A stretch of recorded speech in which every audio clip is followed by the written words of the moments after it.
So we're going to modify this our account class so that we implement the encapsulation in this class, where we hide details of this class. So only the ones that are necessary are exposed, while the rest are not exposed. We will not do this here. We'll take it inside like this.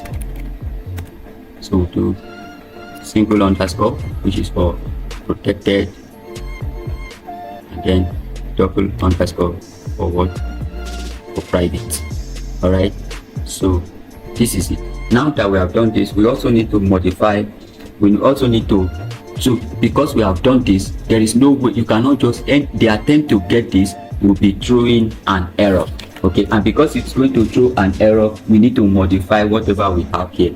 Okay, we need to modify whatever we are having here. So I'm going to change it.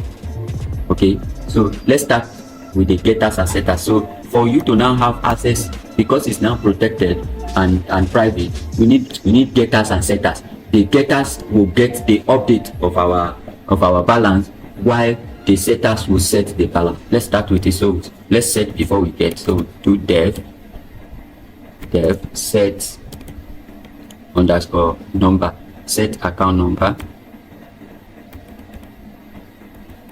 account underscore number. Then so the setter will take a parameter because you need to get a new update that is coming in. So we'll say new account number, new account underscore number. Okay, the parameter for the new incoming balance. So we need to assign it to our balance. So we now do self dot account number. Okay, self dot account number, it should be equal to the what? The new account number.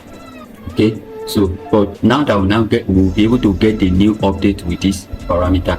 So anytime we are setting, we'll provide a new room for the new account number. So we have set, let's get. So we need a get account number for this. Okay, account, or then just aggregate underscore number. Okay, then follow the convention and add self, and then it should return what? It should return the account number for us. Okay, return account number. Now let us also set for the balance. Okay,